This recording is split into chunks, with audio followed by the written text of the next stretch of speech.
The CC-150 Polaris, essentially a militarized version of the Airbus A310, is a multi-purpose aircraft that's flown by the Royal Canadian Air Force.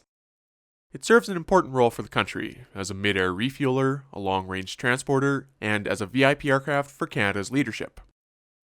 The RCAF flies 5 of these, which were originally delivered as civilian A310s to Canadian carrier Wardair in the late 1980s.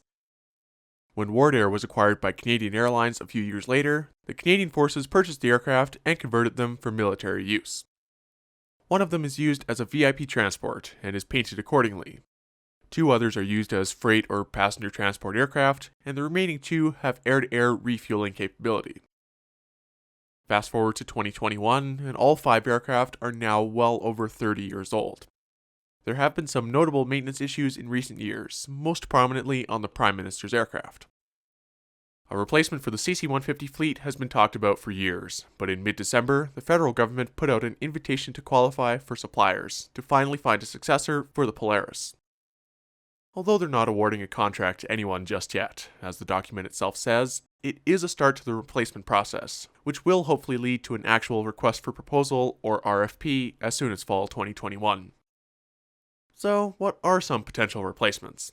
Well, there are a few requirements that are outlined right off the bat, namely that the respondent, as defined in this ITQ, must propose an aircraft that, at the ITQ publication date, is operated by or being procured by a NATO country and is capable of performing both boom and drogue air-to-air refueling in the same flight.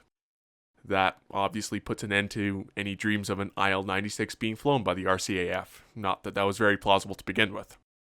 Nevertheless, the document goes on to outline some potential scenarios for these aircraft, such as a theoretical tanker flight across the Atlantic, where 135,000 pounds of fuel must be offloaded in flight to CF-188 aircraft.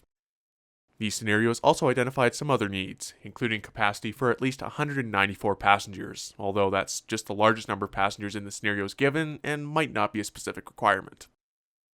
So, that all being said, there are at least 2 viable new build options on the market. They are the Airbus A330 Multi-Role Tanker Transport, or MRTT, and the Boeing KC-46 Pegasus. The A330 MRTT is a platform based off of the A330-200, and currently flies with France, the United Kingdom, Australia, and several other countries. The KC-46, on the other hand, is based off of the 767-200, incorporating certain elements from other 767 variants. It's currently in the process of entering service with the United States Air Force, although Italy and Japan also operate KC-767s, a slightly less customized version. The A330 MRTT is a bit larger than the CC-150 though, and the KC-46 is a more comparable size. However, given Boeing's somewhat frosty relationship with the Government of Canada, one of those options seems more likely than the other. Nevertheless, officials from Boeing have said as far back as 2017 that they would most likely bid the KC-46 as a replacement, in what could be a $1.5 billion contract. These new build options aside, there are reports that the government is considering the second-hand market to replace these aircraft, possibly working it into some sort of COVID relief program.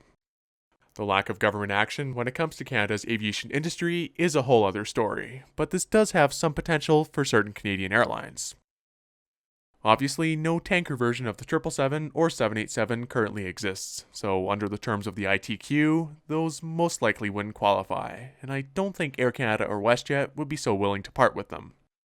However, there are a few A330s flying within Canada that are worth looking at. Montreal-based Air Transat operates a mixed fleet of A330-200s and A330-300s, and Air Canada also operates the larger variant only.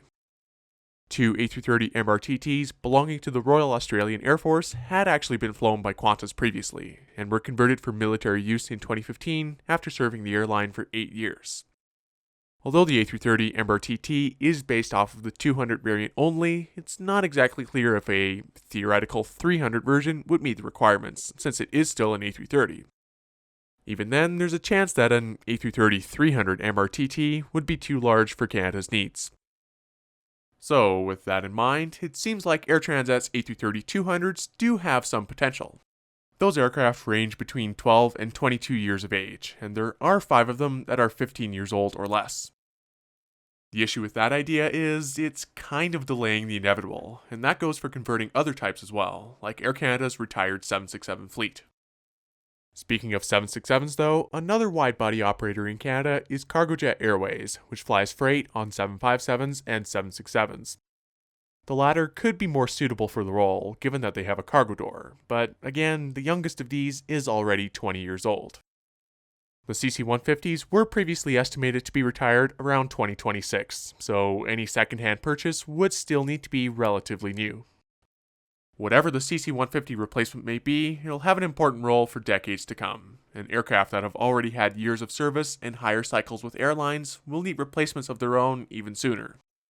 The lower acquisition costs could be beneficial in the short term, but maybe not so much in the future. What are your thoughts on this? Do you think the A330 MRTT or the KC-46 is a better choice for Canada's CC-150 replacement, or could it be something else entirely? Let me know in the comments down below. Also, I just wanted to give a quick thank you to my good friend Mark Brandon, who supplied all of the extra CC-150 footage. Videos like this wouldn't be possible without his help, so do go check out his channel. Otherwise though, thanks for watching. Leave a like, subscribe, consider becoming a channel member, and I will see you next time.